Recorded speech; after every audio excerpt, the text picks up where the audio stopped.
had a some 40-year career with the U.S. Fish and Wildlife Service in Alaska, and I'm going to interview him here today. Maybe we can start out with some of your personal information, your birthplace and birth date, your parents. That's relatively simple. I was born in Cedar Grove, Wisconsin. When I was 6 weeks old, my folks moved to a little town in Sheldon, North Dakota, about 50 miles southwest of Fargo, and we were there for my first 8 years. And then that was during the Depression, the Great Depression. From there we moved to South Dakota, still in the Depression period, and lived in Pollock, South Dakota, which is next to the Missouri River, for 5 years, and then finally moved to Edgerton in southwestern Minnesota, Pipestone County, where I graduated from high school. And so I'm thoroughly Midwest, and mostly Midwest prairie rather than wooded areas. Okay. And were you an avid outdoorsman when you were a kid? Or how did you develop your interest in wildlife and nature? Starting with slingshots, I was a killer. And then when I was in high school, hunting pheasants in southwestern Minnesota, and that was the heyday of pheasant hunting, when they were unbelievably abundant. And then once I started college, we didn't have enough money to get home during pheasant season or so on. Didn't own a car until I was working on my PhD. So I was a few years without hunting, and then resumed, of course, when I got to Alaska and came back here and still enjoy pheasant hunting now. Okay. And, you were born in 1927, is that right? 1927. And you graduated high school? Edgerton High School. And then for your bachelor's degree, where did you go to school? I started school at McAllister College, and it's sort of a fortunate thing for me. I was in pre-med, and an English prof at McAllister assigned us a theme that we were supposed to write on what we planned on doing for a profession, and directed us to the occupational file in the library. And I went into there, and I had never heard of wildlife management before. But I went through the file and found this wildlife management thing, and I thought, that's for me. And so I immediately went to the University of Minnesota to talk to Dr. Marshall, who was prof there then, and told him I'd be there in the fall, and I was. But it just, one of those many little things that happen that change your whole life. In this case, it was a theme a prof wrote. And a dozen times through your life, you find that one little thing you do changes all the rest of your life. And that was one of them. Do you remember that professor's name? I have no idea who the professor was.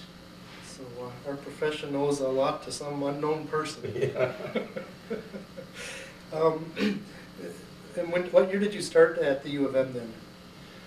It would have been in 1940, about 48 or 49, I started at the University of Minnesota. Okay. In 1947 at McAllister.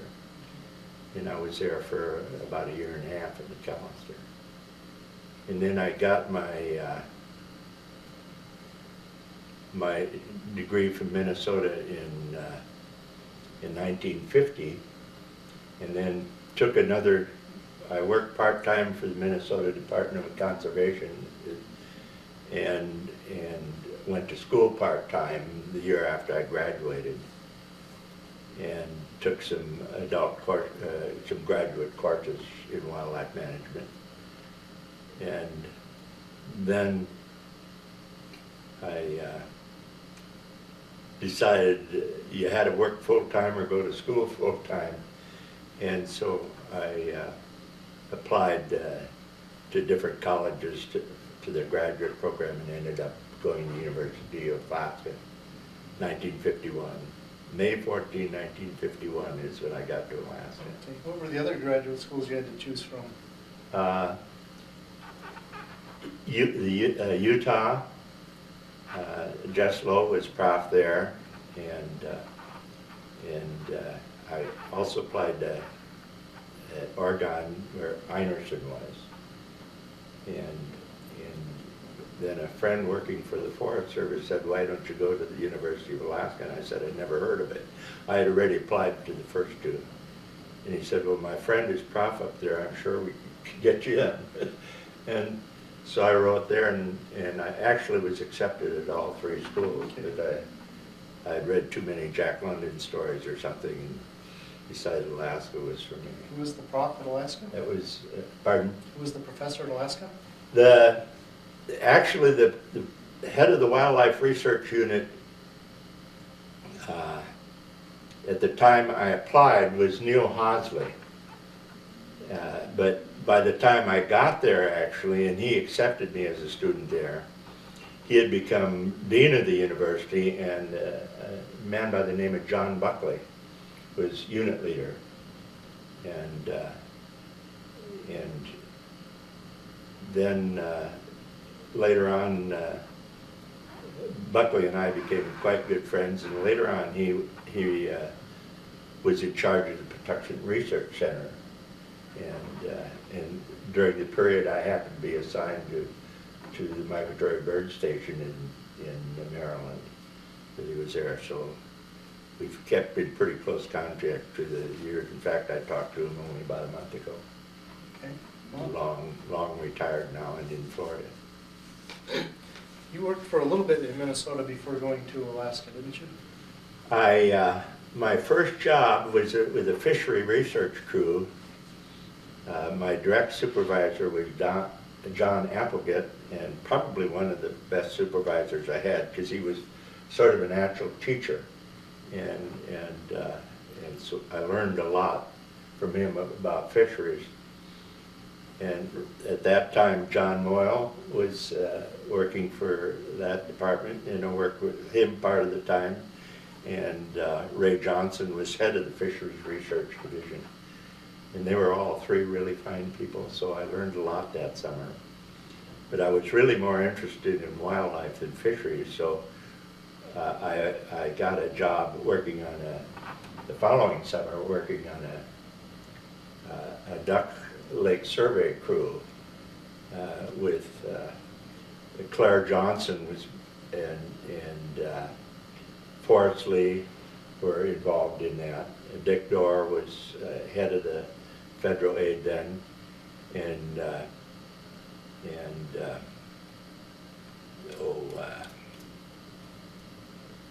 name slips my mind. Eric Erickson, I think, was head of research for federal aid at the time. But it was a good summer job working on the. Then the following summer. That was Minnesota? That was Second summer. Minnesota, yeah. And it was sort of fun when I moved here. The conservation volunteer, of course, I immediately got, and they had an article about all those particular individuals that were there when I worked for them 50 years before. And so that was a really nice article.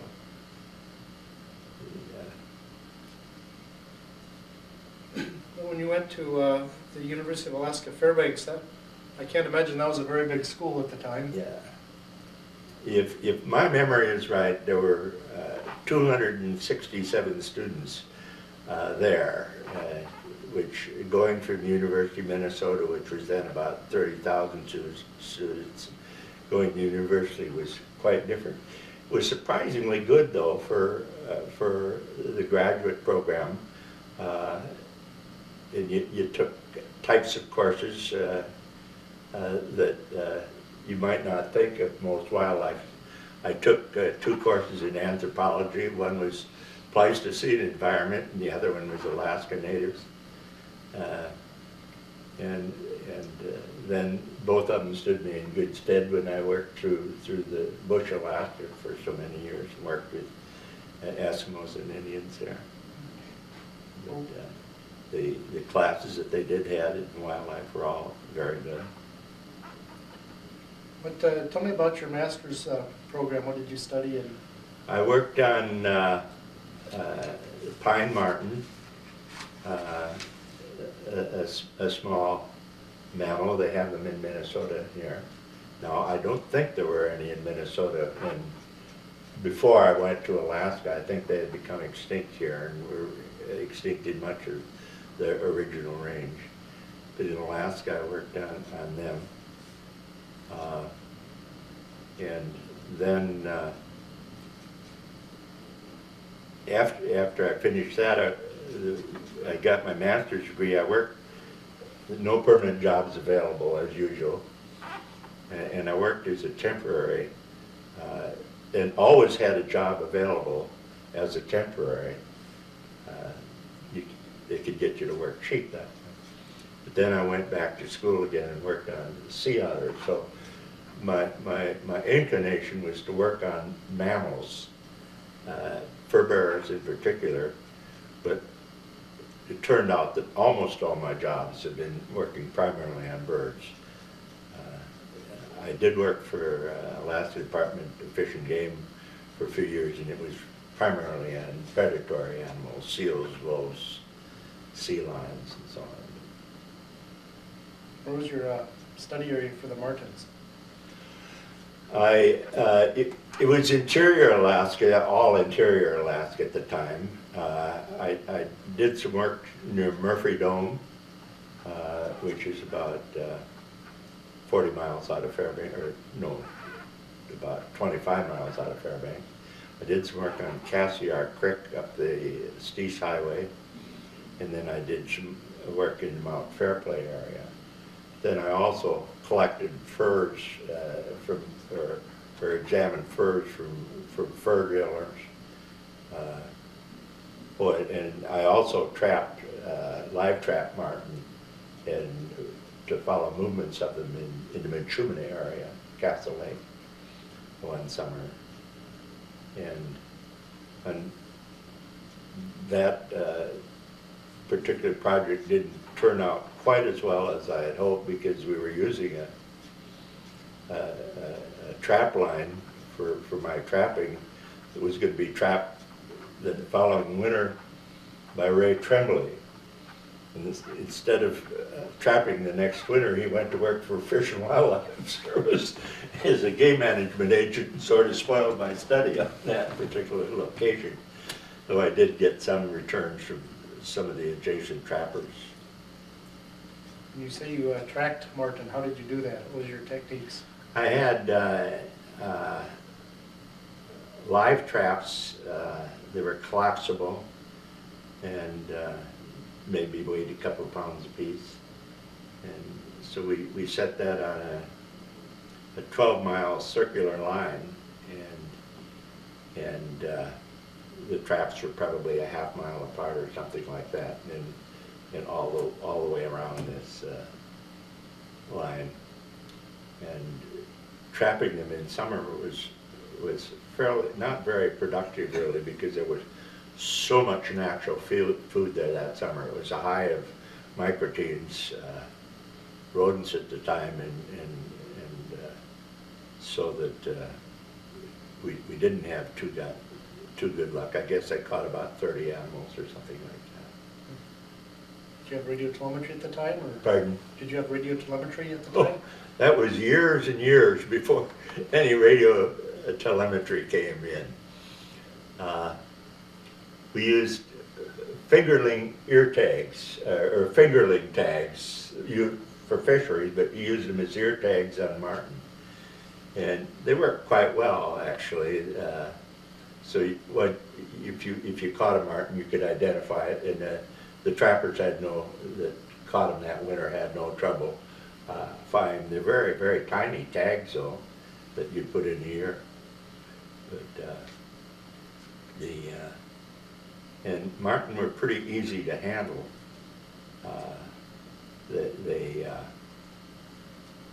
I could frequently, to tag them, you'd wear a mitten or something and grab them right around the neck and hold them just as tight as you could, really choking them,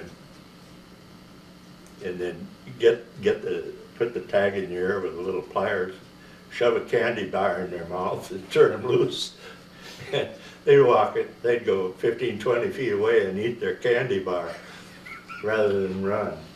But they were insatiable all the time for any sweet. I've got pictures of them licking jam, holding them around the neck and licking jam off a spoon. But what do you attribute that to? Their I fondness have for sweets? no idea. But they probably have a high metabolic rate, being in the weasel family, and we're probably pretty hungry after being in a trap for several hours. Who taught you the candy bar technique? Pardon? Who taught you the candy bar trick? It was just sort of accident. So you discovered that yourself. And they're a very curious animal. I baited the traps, and I learned, particularly in wintertime, to bait them with enough food so that it'd keep them going. But in the summertime, and trappers would use a piece of tinfoil or a ptarmigan wing or something like that, anything to attract attention, but you didn't need to have any scent or anything like that. Tell me about your sea otter research and the Aleutians. How far and wide did you travel, and how did you get about, and what were your goals of your study? Most of my sea otter work in the Aleutian Islands was on Amchitka, where we would. I started out working for Bob Jones, who was refuge manager there one winter, as a temporary, and we were actually flown out there. Amchitka was a World War II base with an airfield on it, and we were flown out there or by the Navy, or else taken in a Navy fleet tug out there, and they would frequently visit us there too. But then when I went back to Purdue, I decided that would make a good thesis project. So basically, my PhD was on history and status of sea otters. They had been almost exterminated, and I thought there were probably as few as 200 left alive in Alaska when they were finally given protection. What year was that? And that would be about 1913, I think, that the Aleutian Islands was established as a refuge, or that the full closure on it was.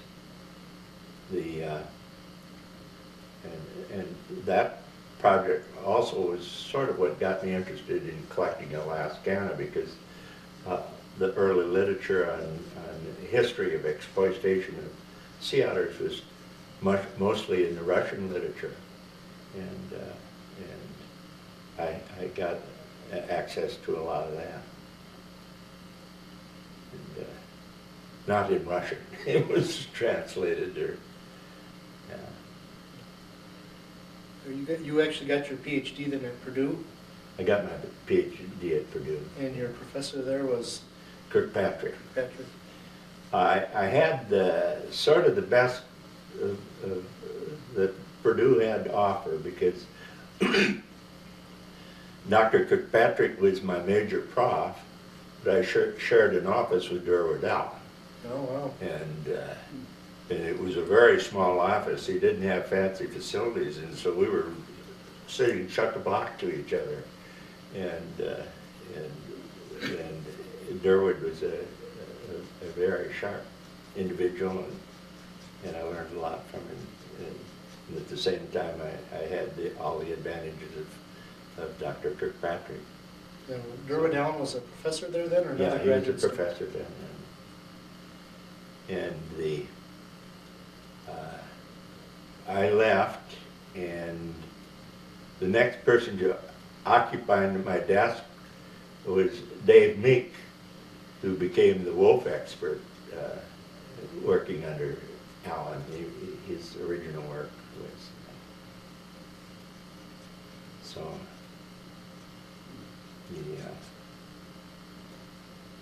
I enjoyed it there because the whole time I was at Purdue, of course, I could spend much of my time in Alaska. It was only when I was taking classwork there that I was out there. So How did you get back and forth between Purdue and Alaska at that period of time? it was all air getting back and forth. Of course, you flew. It was the only way to get to Alaska at the time. You had to fly. And then once I was in Alaska, since I was working on sea otters and Fish and Wildlife Service was interested in sea otters, they provided a lot of my transportation, or occasionally I could get, through my connection with the Fish and Wildlife Service, I could also use military transportation. For instance, I'd get to Amchitka, or from, I could get to Kodiak commercial and then to Adak by a military Navy aircraft, and then from Adak I would go to Amchitka either by fleet tug, Navy ship, or Navy aircraft. And Amchitka, of course, didn't have any radio facilities. It was an abandoned base. And it's the foggiest place in the world you'll ever find is the Bering Sea and the Aleutian Island areas. And the Navy would be taking me out in a amphibious airplane called an Albatross, and they had to be able to see the runway to land there, and they were going out to weather stations at Shemya, and I could tag along and they'd stop at Amchitka on the way. But I think one spring I made about 4 trips to Shemya trying to get to Amchitka, and they'd let down over the water on radar and then head towards Amchitka. And if they couldn't see it when they were half a mile away, they'd pour the coal to it and fly over the top. And I think I made 4 or 5 trips between Shemya and Adak trying to get to Amchitka. So I practically went around the world at that latitude to get there.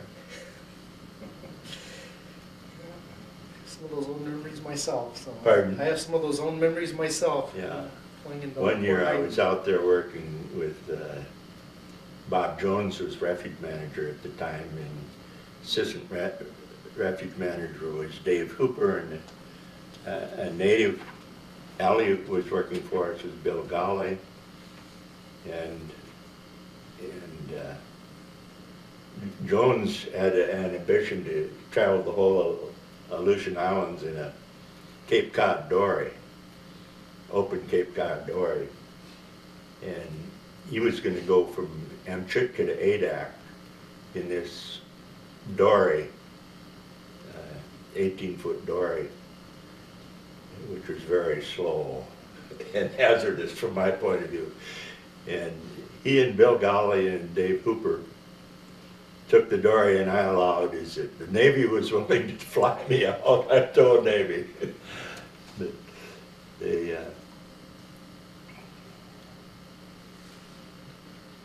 After you got your PhD, then what did you do after that? let's see, the first permanent job, well, was working for ADF&G as head of the Division of Predator Investigation and Control.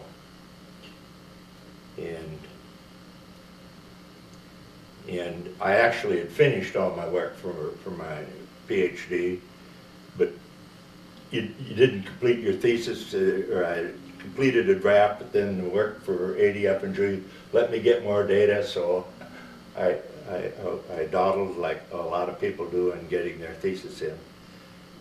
And then in between time, since I had done quite a bit of summertime work as a temporary on Waterfowl, I was asked whether I wanted to work for Fish and Wildlife Service and start the research on Rampart.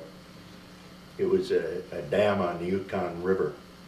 It was to be built at Rampart and would make a lake of about 10,000 square miles and would have entirely flooded the Yukon Flats, an area of about 10,000 square miles, which is probably one of the premier waterfowl production areas on the continent.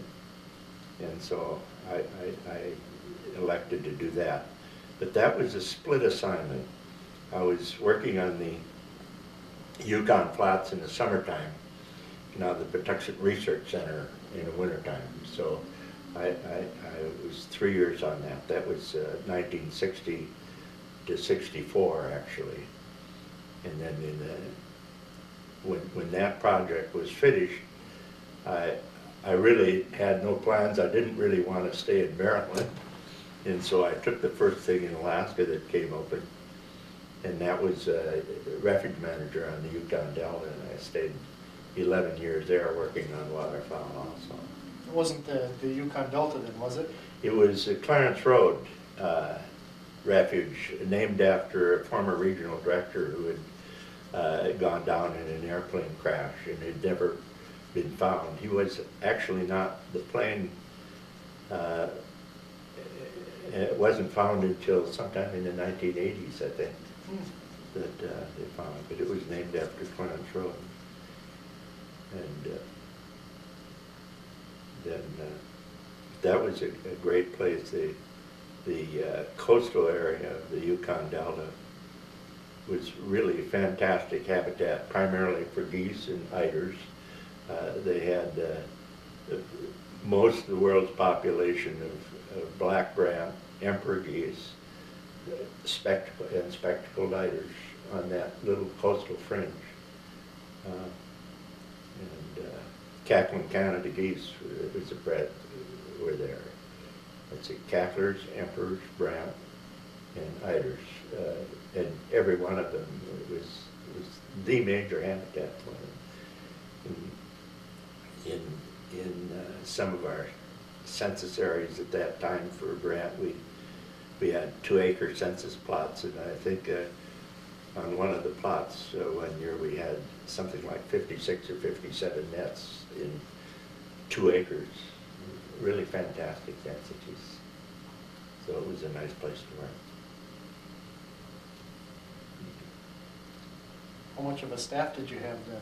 Pardon? How much of a staff did you have working for you? I had a huge staff of 4 people, myself, an assistant manager, a maintenance man, and a secretary. And that gave us, the refuge at that time was about 6 million acres. We also were responsible for Nunivak, the Bering Sea Refuge, and Chamisso Island in Kotzebue Sound.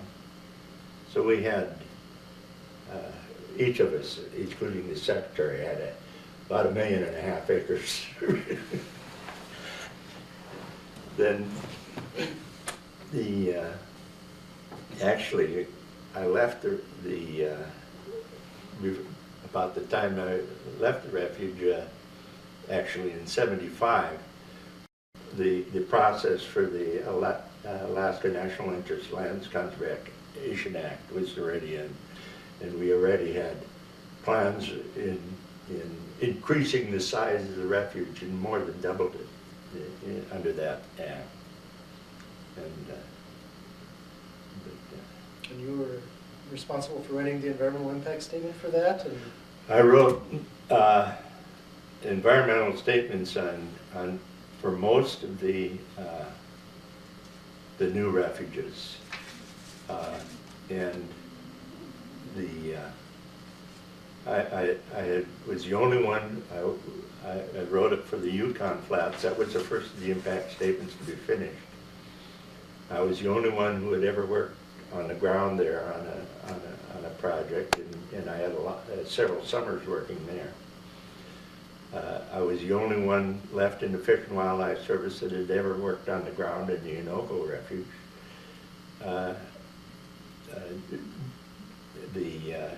I had spent more years on the Yukon Delta than any other place, and the Cape Newenham Refuge, which was enlarged to form the Togiak record, had been made a refuge while I was there, and so that all those refuges that I wrote the impact statements for.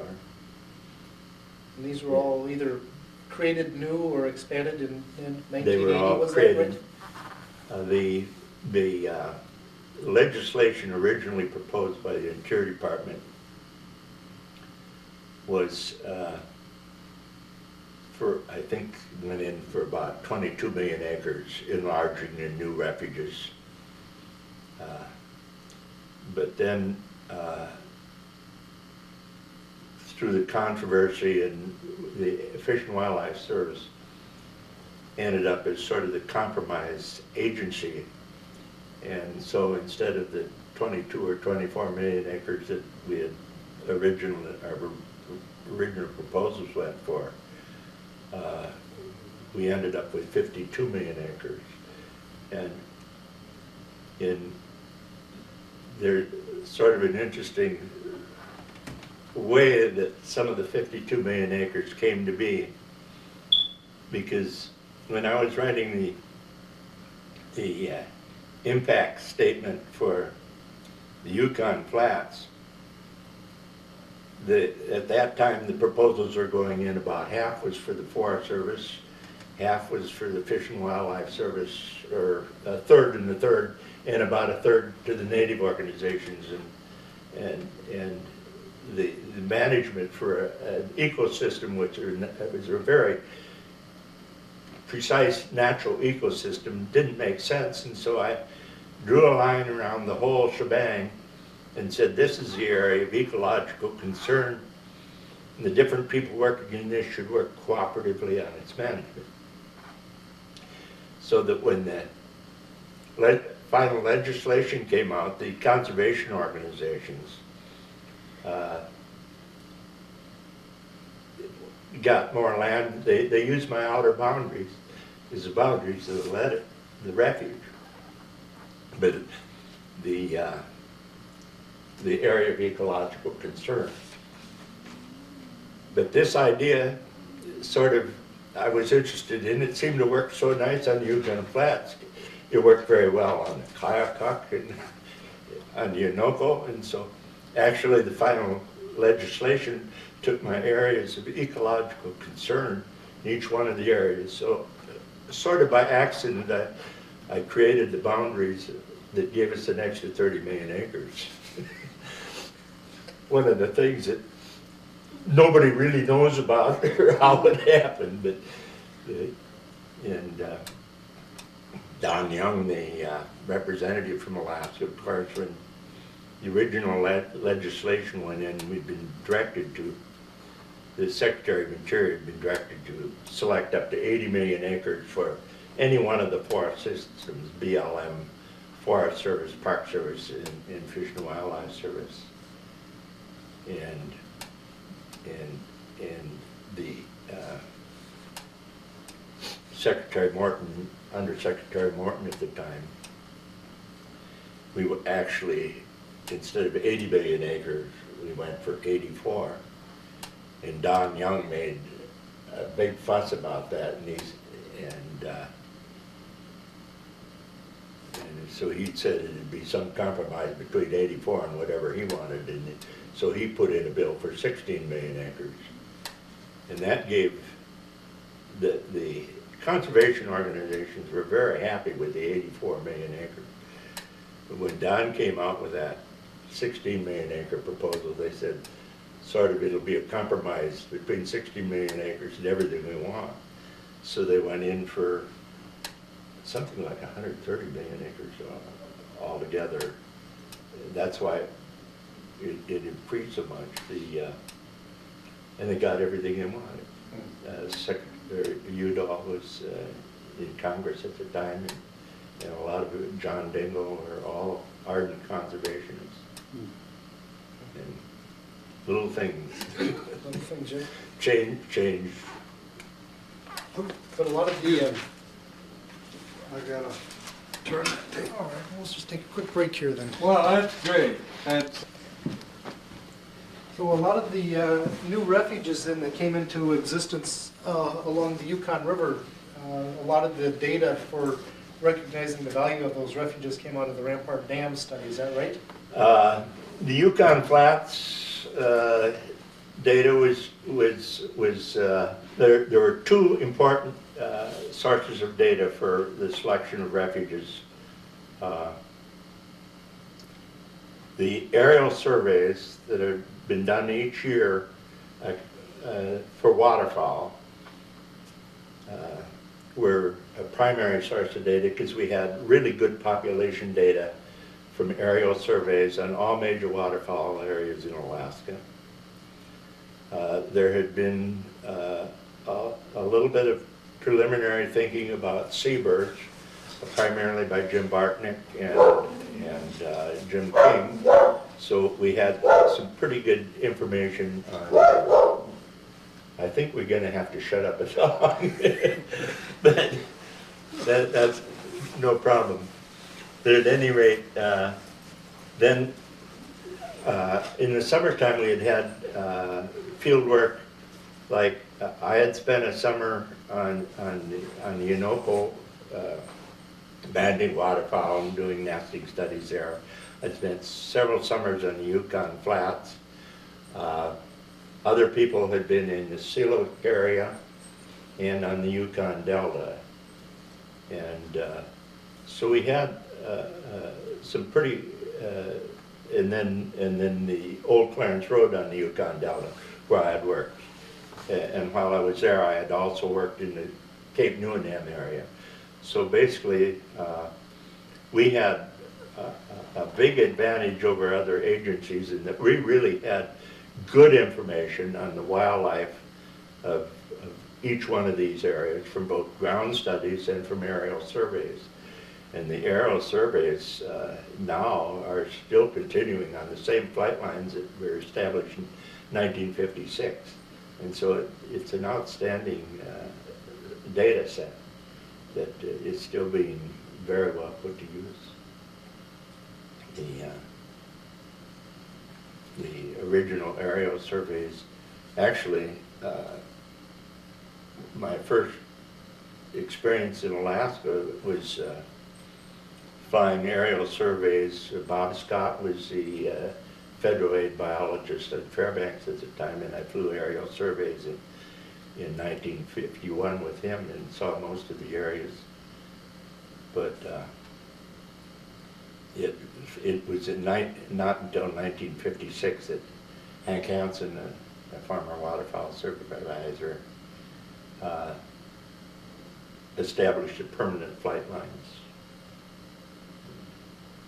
So it's been a really good source of data. And you yourself were a pilot for a while, weren't you? Pardon? You yourself were a pilot?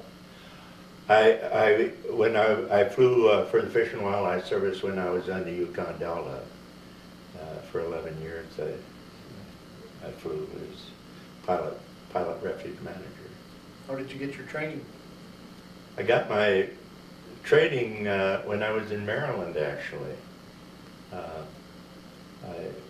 Over a 3-year period there, I took a little bit of flight time each summer, and I started flying for the Fish and Wildlife Service with a grand total of about 80 hours, which you couldn't do anymore.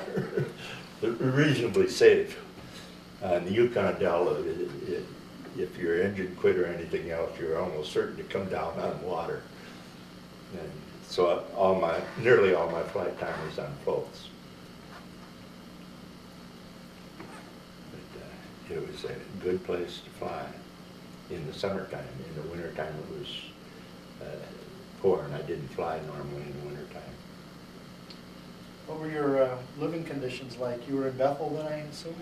I was in Bethel, and unlike most people in Bethel, we actually had running water. But we had comfortable homes, not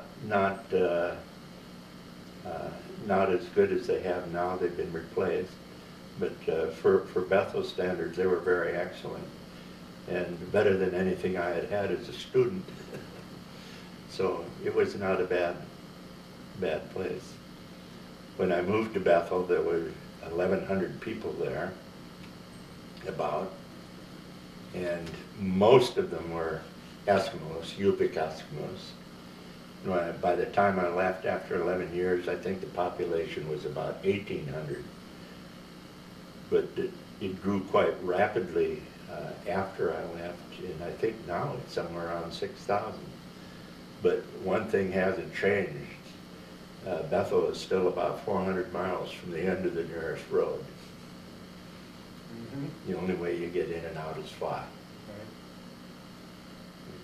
So it's absolutely essential to be able to fly out there. Now, when you did some of your field research on the Yukon Delta, didn't you work a lot with some of the natives? I worked on nearly all my projects. I worked with natives. I was lucky. The very first summer I was in Alaska, when I came to Alaska, I was about as green as could be. I had never camped out, never run an outboard motor, and so Bob Scott, who had been flying area surveys, dropped me off at Holy Cross and said we had a boat there and a motor, and it had been stored at the mission. There was a Catholic mission there, Jesuit mission, and that I should hire a Indian or Eskimo from Holy Cross to help me during the summer. And he took off for Anchorage. And I went up to the mission, and they showed me where the boat was, but they said there was only one man left in town, and they didn't think he would be very dependable, but I was stuck with him. He turned out to be outstanding. And a young man that was very competitive, and I suspect in town he might have drank a little bit or something like that, and he was very independent and competitive, which Eskimos and Indians at that time weren't when in contact with white people. But during the summer, if I caught 6 geese, he was going to catch 7. And he had a bang-up summer. We had a bang-up summer. I was only 26 years old, in much better shape than I am now. And so it was a great summer. I think we caught something like 1,100 geese and ducks, running them each down individually. But it was an interesting summer. We learned a lot. And then later on, I worked on the Yukon Flats, and these are the days before the map I had for the Innoko area showed only the main stem river of the Innoko and Iditarod, and out to the side of the main stem river, it was printed in yellow, labeled Terra Incognita. They didn't know anything about it. And so working with an Indian or Eskimo was almost essential at that time. Now the Eskimo that I worked with on the Innoko didn't know the country. He could take the boat up the river, but we had to discover it on our own. Then in 1953, I worked on the Yukon Flats and hired an Indian by the name of Arthur James. And again, we didn't have useful maps at all. And so I depended on the Indian to show me where the water bodies were. And he knew that country like the back of his hand. A really fantastic individual in his knowledge of the terrain. And he'd take off through the woods someplace, heading for some little lake way off the beaten path, and go right to it. And I couldn't even see that he was following the trail half the time. But then the next summer was the first summer I ever had worked with a Caucasian. I had a student from the University of Alaska, but by that time I had learned how to get out around. And on top of that, the summer before they had done the first aerial surveys or area mapping. And so while the maps weren't available yet, I had aerial photos of all my study plots on the Yukon Flats. And you could find anything when you had a photo. But it was all compass work, of course, until you made some trails to the different lakes. And I think my major intrigue now is the GPS system, was thinking back how marvelous that would have been in the 1950s when you're trying to find a lake a mile away through the woods. And it might be only 100 yards long. You worry whether you're going to find it or not. If you didn't find it, to find your way back to where you started. On the Yukon Delta, there's a pretty plush camp out there, I think called the Kanagia Camp. Yeah. Did you put that there, right? It was built the year after I left. I drew the plans for it and selected the location, and I didn't see it until several years after it was built, actually. We worked out of either tent camps or Old Cheevac. Old Cheevac was the original site of the village of Cheevac, and the only building there was the church, a very, very tiny church, which we used as a bunkhouse, and it still exists there. Aren't there still people doing research out of that place, Yeah. that camp? Up to at least a few years ago. And in many ways, it was a much better location than Kanagia. It didn't have decent water or facilities or so on, and there wasn't any way to extend. You had to land in a slough with muddy banks and so on, so it wasn't very nice, but it was very close to a lot of really good habitat. And Kanagiak doesn't have quite that kind of habitat near it. So.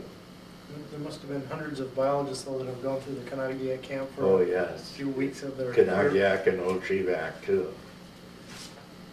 When I was on the Yukon Delta, we had my budget was 72,000, and we had 4 people on our staff. We had a fixed cost of $8,000 for an airplane for the year. Our heating oil was going to cost about $3,000. We had to have our water trucked in. That was another $3,000. And the first day of the fiscal year, I was broke because all our money had been obligated. So I learned how to make do and get help and equipment from other people. And another interesting thing, in those days, refuges weren't allowed to use volunteers, and as they can now to get a lot of the work done.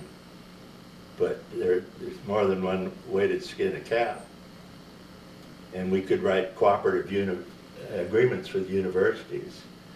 So I had cooperative agreements with the University of Michigan and University of Lethbridge in Canada and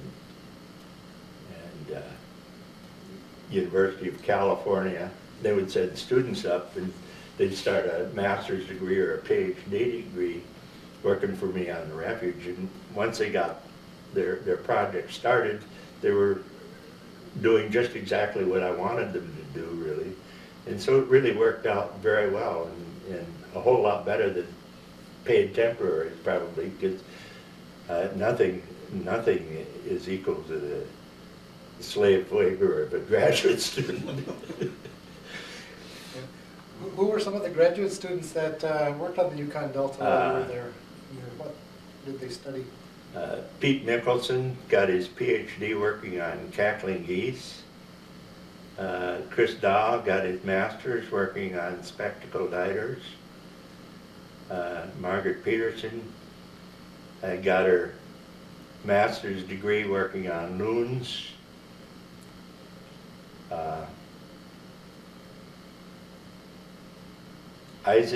Eisenhower, Dave, got his master's working on emperor geese, and his brother did an undergraduate thesis on black brant, which was very, very good. And so we a temporary Matt Dick and his wife worked at Cape Newnham one summer. And his wife eventually used the botanical work she got there for a degree, and so we had some really good people working there through the years. Are there any dew-line sites on the Yukon Delta? Pardon? Any of the dew-line sites on the Yukon Delta? There was a Cape Romanzoff had a radar site there, and there was also one at Cape Newnham. I didn't really have anything to do with either one of them because they weren't in the prime waterfowl habitat. Seems like, at least on the North Slope, a lot of the dew-line sites were state points of onshore counts of birds during the migration season. Yeah. Were those studies going on in the Yukon Delta too? A guy by the name of Warren Flock did some of that from Romanzoff and some of the other sites. But that was later. In fact, he was under contract to our Marine Bird program in the late 1970s that he did that. But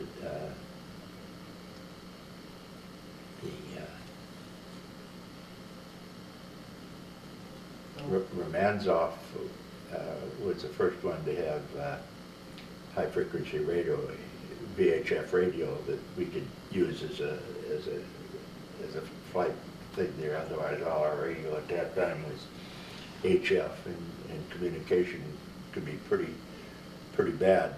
You had a VHF station in Bethel, but that didn't do you much good at the coast. And so you were stuck on HF radio for your air navigation. The only problem with HF radios, it was staticky, and so the flight service stations would turn it down because most of the airplanes they were talking to had VHF. So I'd be out on the coast and I'd be calling and calling and calling, trying to get Bethel to answer. And sometimes another station would chime in and say, "Can I help?" So it might be any place. It could be Nome, or sometimes if I couldn't get Bethel to answer, I'd say any station monitoring its frequency would respond. And so I've closed flight plans at the Yukon Delta through San Francisco and Honolulu, and I couldn't get a station 100 miles away. Times have changed, haven't they? Now, Much better. if my memory serves me correct, sometime during your tenure at the Yukon Delta Refuge, there were a spate of emperor goose sightings in California, which is way out of their range. Do you have any knowledge about how that might have come about? There have always been a few emperor geese occasionally seen in California on the west coast. But I got intrigued by the fact that a lot of emperor geese had an unusual number of eggs in their nest, and that they tended to dump nest. And so my hypothesis was that a lot of the emperor geese that showed up in California were probably eggs that emperors had laid in the nests of cackling geese or white-fronted geese. So one summer, or during the winter actually, we had did a pretty intensive questionnaire through California Fish and Game and all the refuges in California and on the West Coast to see what the frequency of emperor geese there was, the natural frequency. And then the following summer I changed eggs between cacklers and white front and emperor geese. You find an emperor geese that you put the eggs in the closest emperor cackler nest or so on. We ended up with quite a batch of emperor geese in California that year. What was sort of interesting though was that the cacklers and the white fronts tended to go to the interior valleys of Central Valley of California. And most of the emperor sightings in California were on the coast. But the emperor is a very heavy-bodied goose and probably not used to long-distance migration. A few hundred miles, a couple of hundred miles from Yukon Delta to the Alaska Peninsula is probably about as much as they do. So they were probably pretty Tucker Valley when they saw the California coast, and landed as soon as they could. But that data was never published. I've still got it, but it'd be sort of fun to resurrect it sometime. If anybody goes into one of the natural history libraries in Alaska, they're sure to find several dozen linear feet of library shelves filled with what are called OXUP reports, the Outer Continental Shelf Environmental Assessment Program.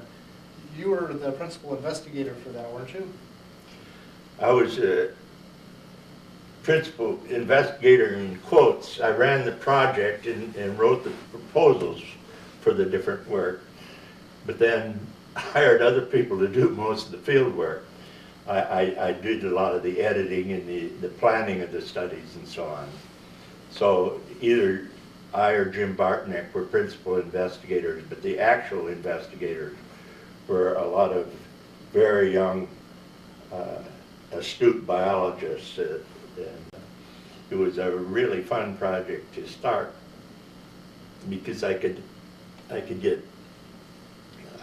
started from scratch, and so I could get, I think the first year we were hiring students, I wrote to, very few people knew anything about marine birds at the time.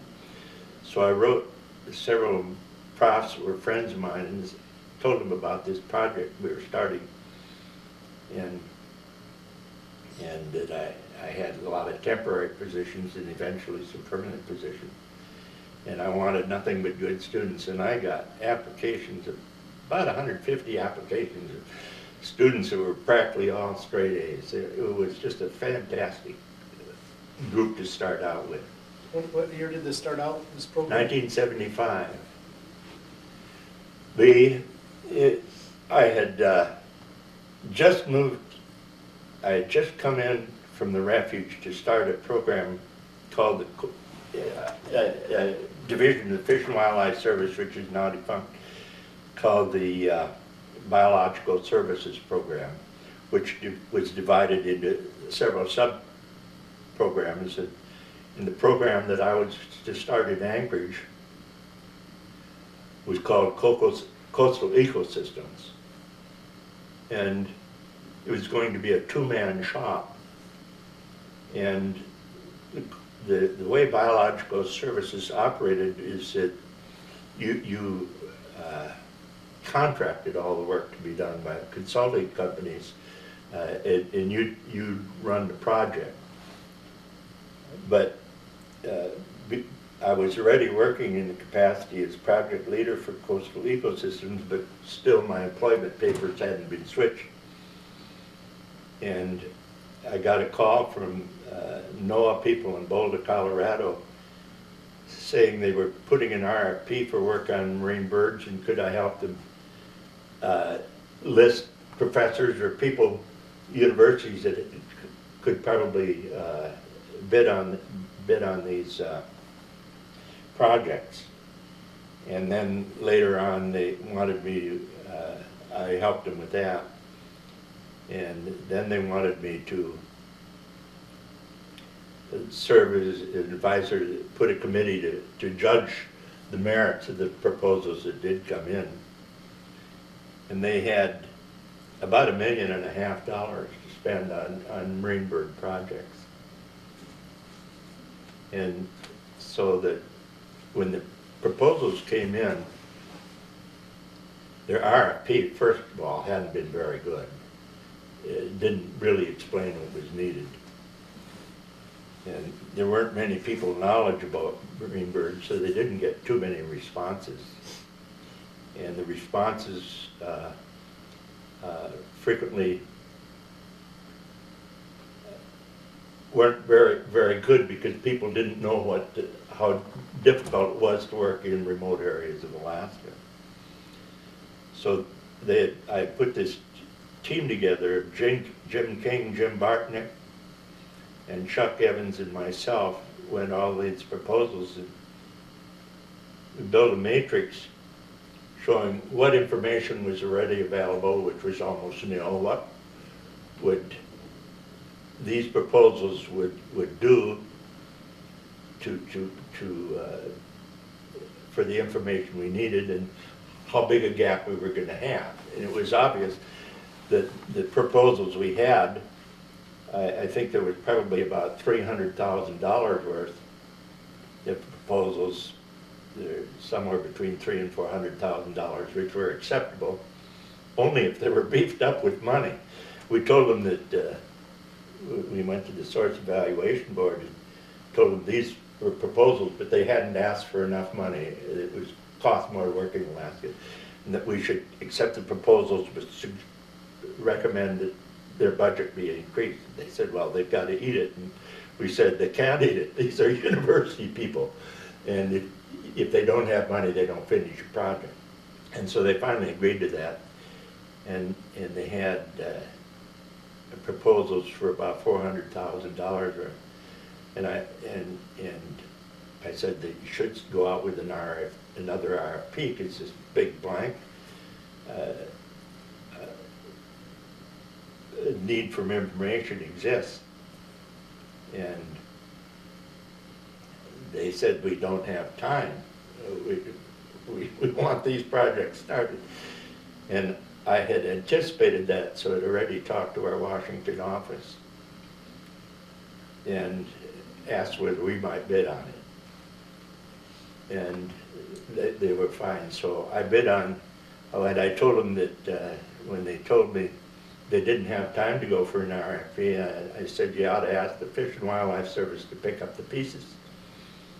And they said, could you have it, this was a Friday, and they said, could you have a proposal in by Tuesday? So the four of us wrote a proposal that we had back to them by Tuesday for $1.2 million, going from the refuge to with less than $100,000 to a huge project all of a sudden. Was unbelievable. But it was a crash program, and we hired people over the telephone. Couldn't be done today with the paperwork. But I hired a young lady and a young man to get on a boat to start aerial or censusing from one of the survey vessels, and the young man was just finishing his degree at University of Washington, and I had him drive to Portland to fill out the papers before the weekend so he could fly up on Saturday and find out what he was supposed to do, because he had to be back in Juneau by Sunday to catch the boat.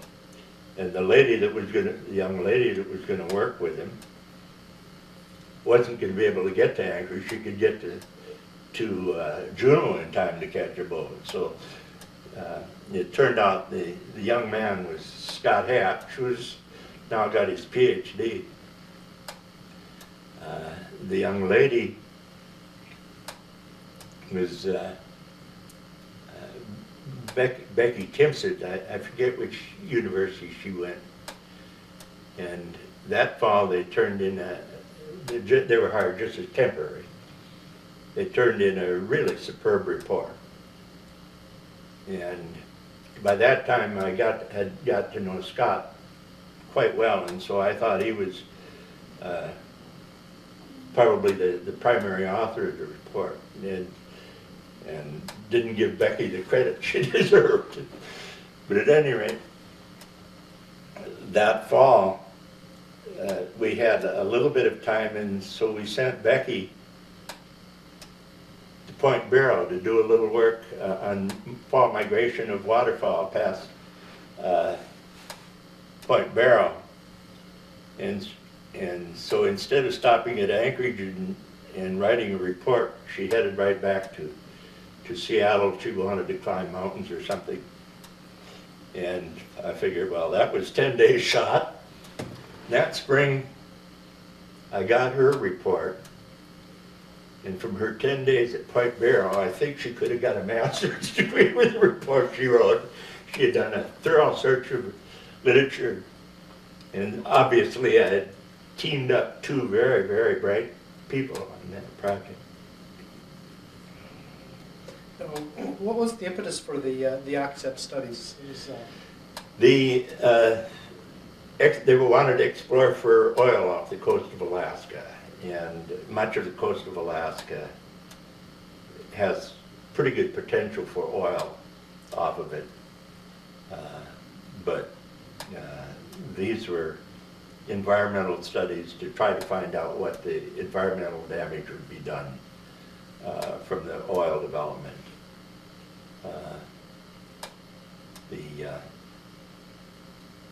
Some of the early stuff was in the Gulf of Alaska off Yakutat.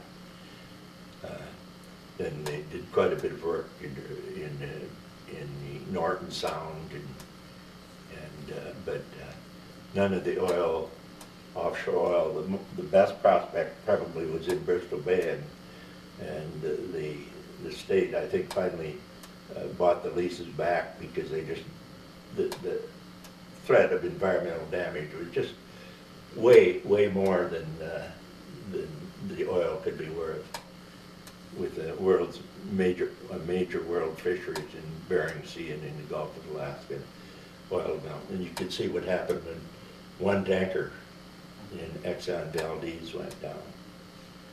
Well, Scott Hatch has obviously had a very long and distinguished career with the Fish and Wildlife Service as a result of you hiring him.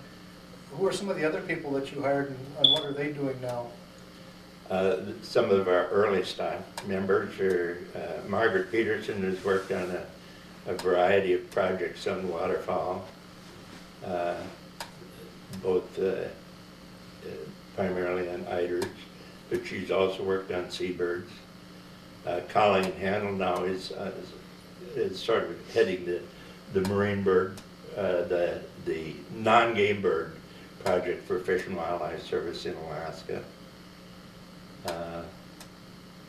The biologists there now, I think those are the only ones that are still working in this, basically the same position. Did you hire Bob Gill and Dirk? Oh, Bob Gill.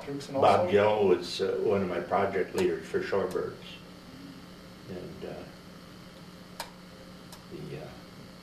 and it has been very important over the whole shorebird period in the international arena. And About Dirk Dirksen, was but he it one of was your hires? Pardon? Dirk Dirksen, was he one of your hires also? Who is that? Dirk? No, Dirk was, I did not hire. He came, he did his work on the North Slope, and he came through Ecological Services eventually into the. But, Bob and Gill and Colleen Handel and Margaret Peterson Yeah. and Scott Hatch were all your hires. Those are the only ones left. They've had at least 30-year careers, Yeah. I think, in research there. Yeah, I can still remember we had a party, sort of a staff party one time, a 30-year party. All these people they had their 30th birthday that year, and that was just when I had done 30 years in Alaska. Let's see here. Now, one of the things that came out of some of the oil studies was the black brant studies down at Coal Bay, Eisenbeck Lagoon. Black brant studies started long before the oil studies. Some of the more recent studies on black brant, but Bob Jones had started quite a bit of work on black brant before the OCCEP program began, but the recent work on black brant now, though, is been more focused on brant than we ever had when I was refuge manager in OCCEP. When I was on the Yukon Delta, I covered everything from shorebirds to the geese and ducks with 4 people and temporaries.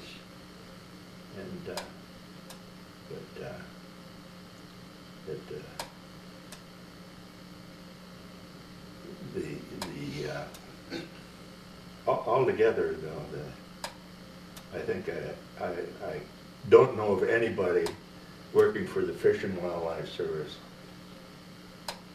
in Alaska, and probably any place that had a better deal than I had through the years.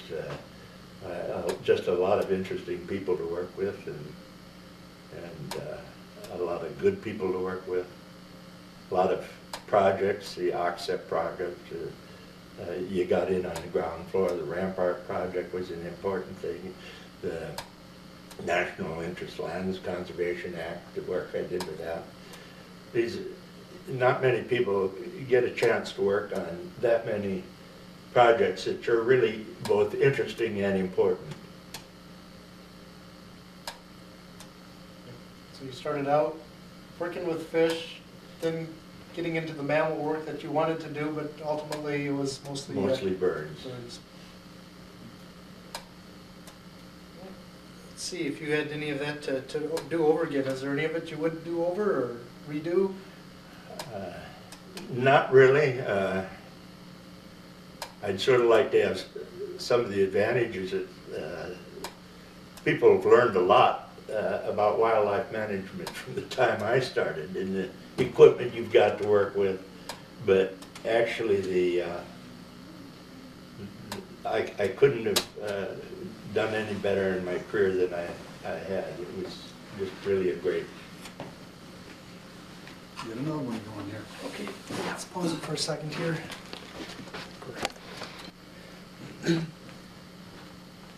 After the OCCEP program, did you have other duties after that, or did you retire after that? I retired in 1988, the fall of 1988. I had 33 years in the Fish and Wildlife Service at the time, and so I could retire. And they had asked me to join the board of the National Wildlife Refuge Association. And both the regional director in Alaska, and I was working for research at the time, and the director for research were a little uncomfortable with me working for the National Refuge Association, and just as a volunteer, but to be their Alaska rep while I was working. So that was easily solved. I quit. But while I quit, I just quit taking orders because they let me keep my office. So for several years longer, I worked out of the Fish and Wildlife Service offices and volunteered on various projects and wrote up various things. So I kept an office there for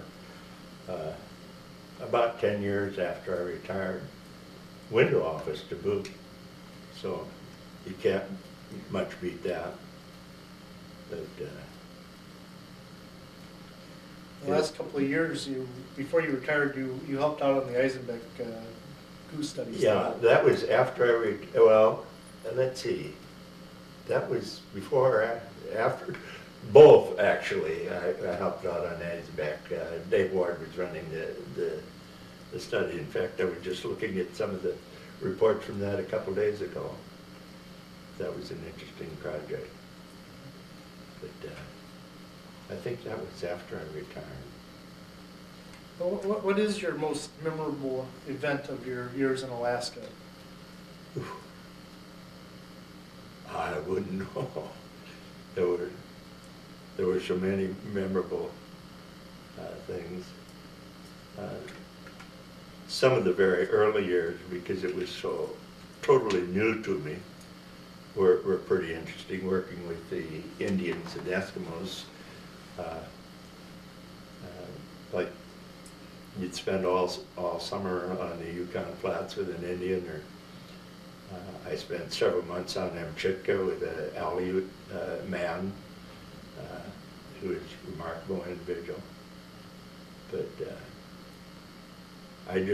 it was just sort of a never-ending thing in Alaska in the field work. I was in the field counting the time I started working for summertime in Minnesota. I was in field work, actually spending all summer in the field until from about 1948 or 9 till 1975. And so that made a pretty good field career. After that, I was more a pencil pusher, but when I did move into the Anchorage office from the field, that's when the OCSET program started, and you were directing a group of people that was very sharp and well-trained, and so you didn't miss the field work as much as you might have.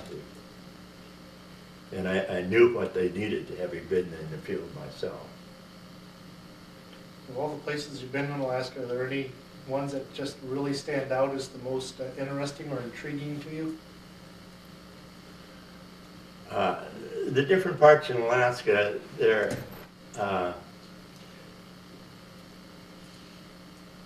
they are so different and so important. Like the Yukon Delta, you'll never find any waterfowl habitat with similar concentrations and interests, I don't think.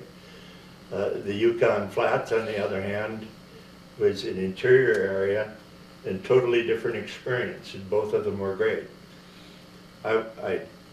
When I was on the Yukon Delta,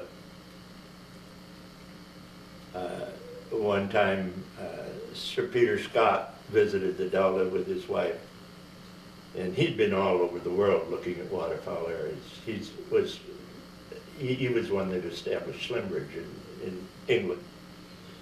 And I took him out on the coast there, and he said he had never seen anything that would approach that for waterfowl habitat. The Magak Flats, just north of Chivak, where you had all the different geese in the Delta nesting, plus eider ducks and pintails and shorebirds, and just a fantastic bit of habitat. So then the Aleutian Islands is still a different story, with wildlife that was very obvious, easy to see and record. So there's no really one standout thing that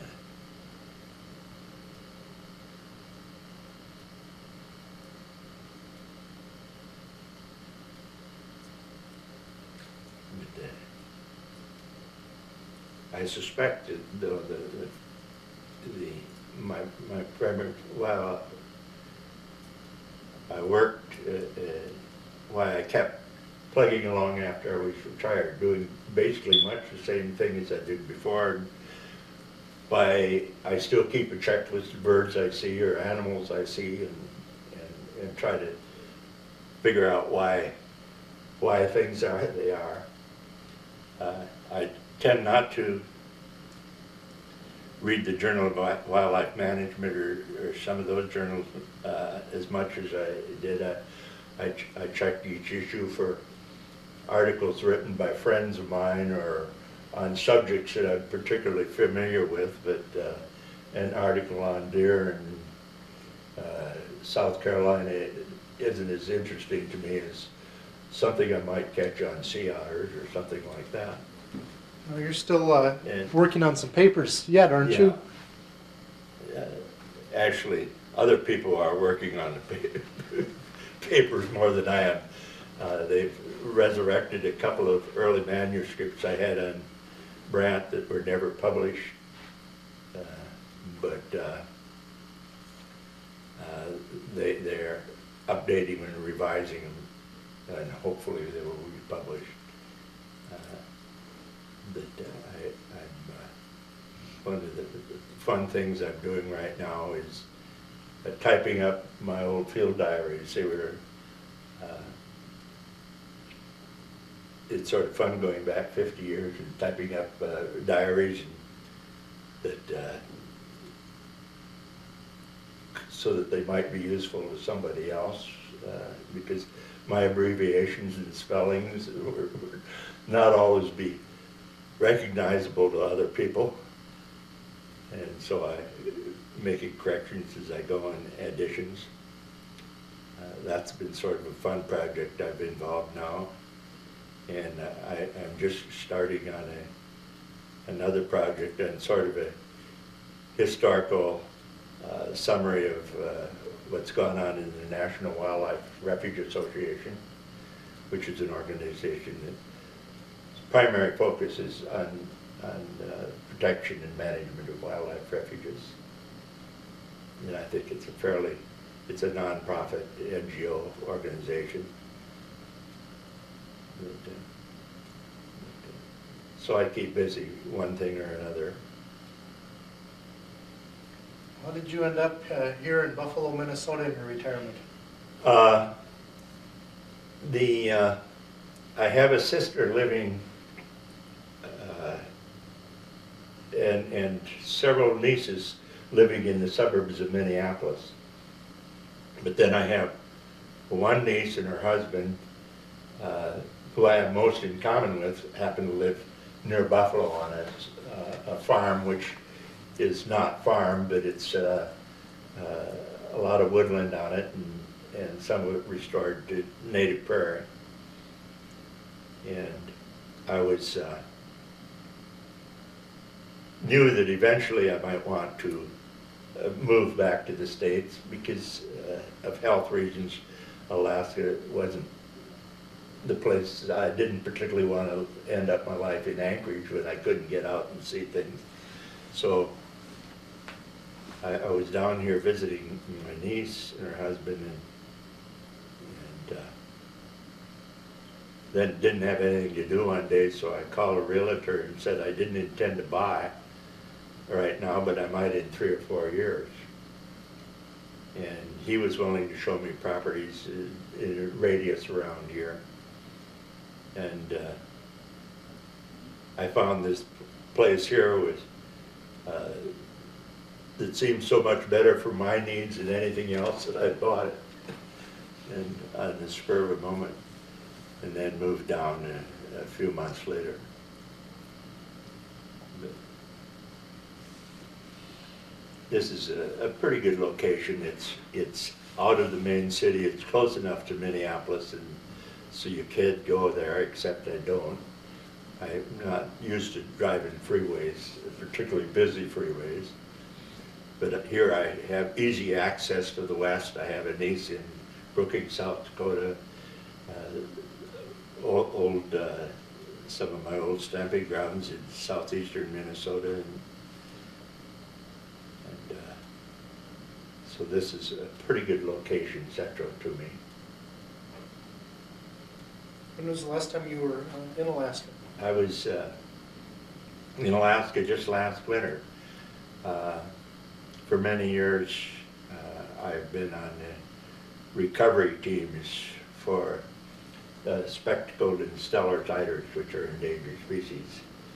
And so I was on the initial teams when they were first established, but and through last winter I continued to serve on that on those teams. But after last winter, I decided that the travel back and forth was getting to be too much of a hassle, so I didn't need to be on them anymore.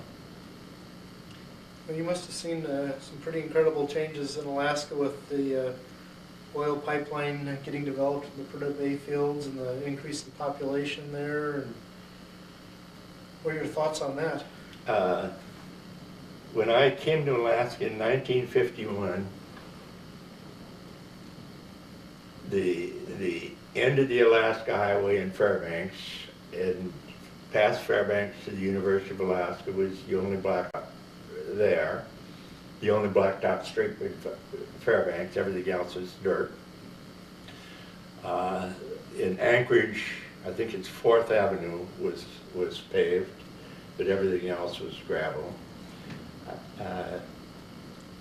Fairbanks, I think, had a population of about 15,000, counting the university and college at the time, and Anchorage a population of 30,000. I don't know just how big Fairbanks is now, but much bigger. There are more people at the University of Alaska Fairbanks now than there were in the whole Fairbanks area then. And the Anchorage Bowl is somewhere around 250, 300,000 now, I think. So it's growing. I have not always been happy with the growth because the way things were in the old days I sort of liked. At the same time, growth is very interesting and fascinating to watch how cities develop and how the edges of a town push out in sometimes systematic, but sometimes pretty unsystematic manner. And the change in air services and so on has always been fascinating to me, because Alaska is a flying state. The only way you really could get there in any practical way is by air. But the old propeller planes, Super Connies, and Boeing Stratocruiser, DC-3s and DC-4s have been replaced by jets and transportation much faster. It's all fascinating to see a country grow. Even though you might not like it, all aspects of it. But much of rural Alaska has really changed very little. You go onto the Yukon Flats, and there's basically no difference between Alaska in 1950 and Alaska in 2000. The villages are still small, the population is still small. Their transportation is better. Instead of a boat with a 10 or 15 horse undependable outboard motor, they might have a faster boat with 100 horsepower on it. But the dependence on wildlife is still there, though probably not nearly to the extent. When I first moved to Alaska, the people in rural villages were almost totally dependent on wildlife as a way of life, fish and wildlife. They put up fish for the summer. In the summertime, they'd put up fish that would last them all winter. They'd get a moose in the fall and trap for most of their living.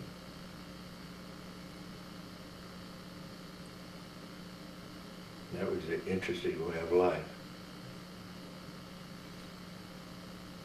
Were you there in, when statehood happened, or during the '64 earthquake?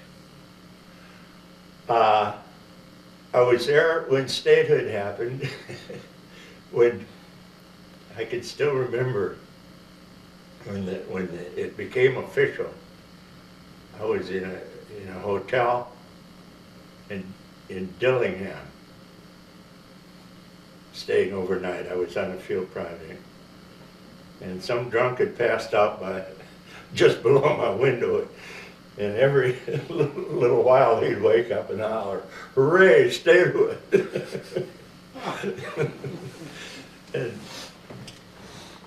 But I was not in Alaska at the time of the 1964 earthquake. I was in Maryland, and I came to Alaska about 10 days after the earthquake, and passed through Anchorage, and the demolition was still obvious at that time. Not much had happened, but they were able to land an airplane on the airfield by then. And several people who lived in Anchorage at the time had phoned me to say they were all right and so on, because things looked pretty dim for a while. It's remarkable how little life was actually lost. But when Was the airport? to hear people describe it that were in it was really something. Was the airport then Merrill Field, or was it out for the international? They had already, the international had been built.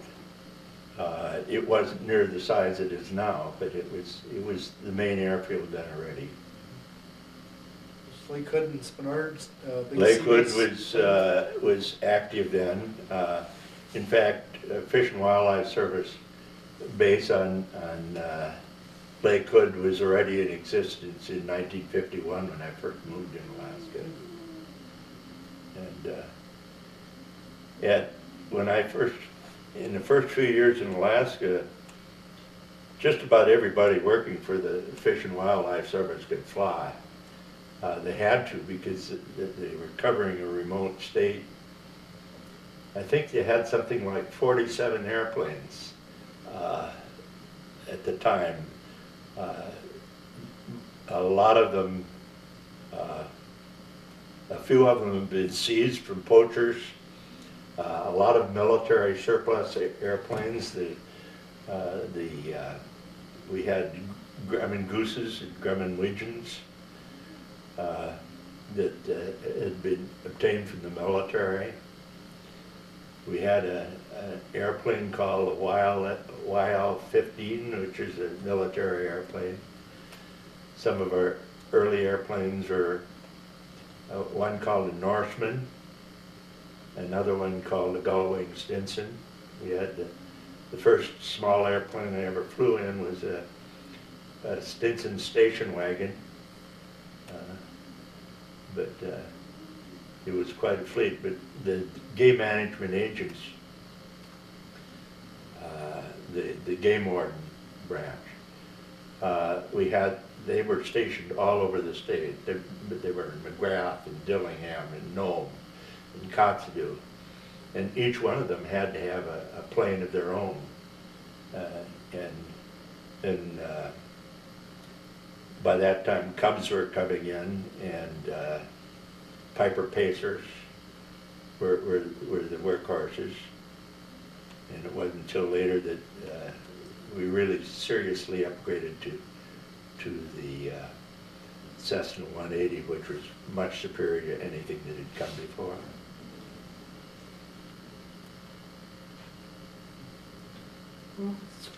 Maybe just close out with a couple of more questions. Who are the individuals that you think most shaped your career? Who was most significant in your career? Oh, gee whiz.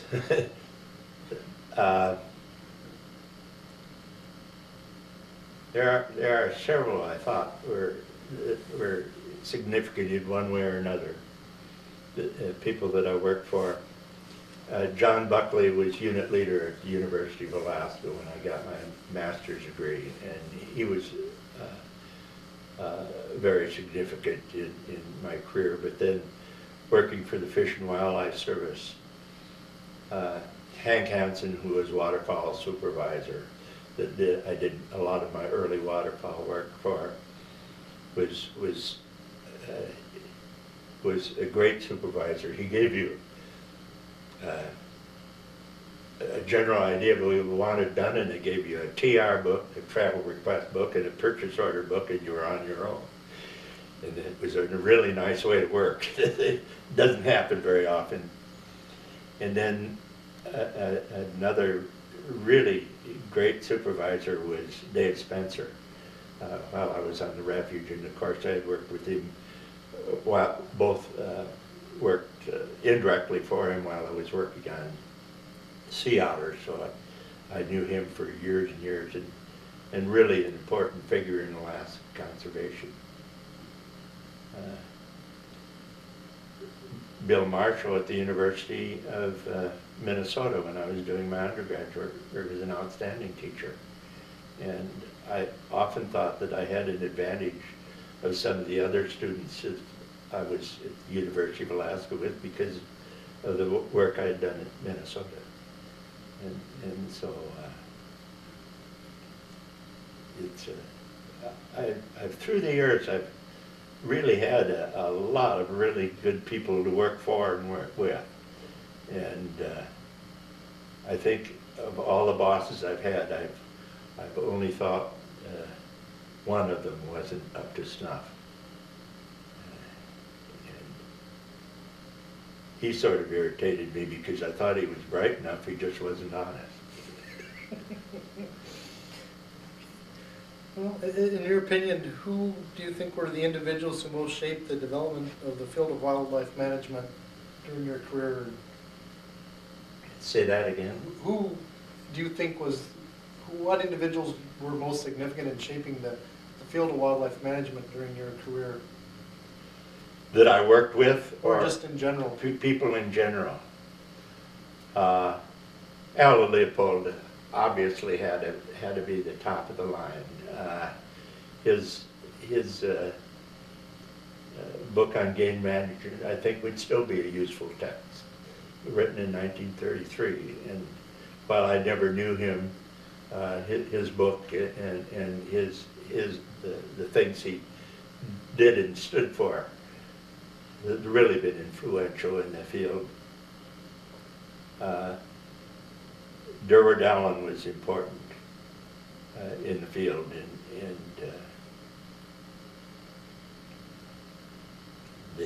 this is not to say that these are the ones that I'm just most familiar with.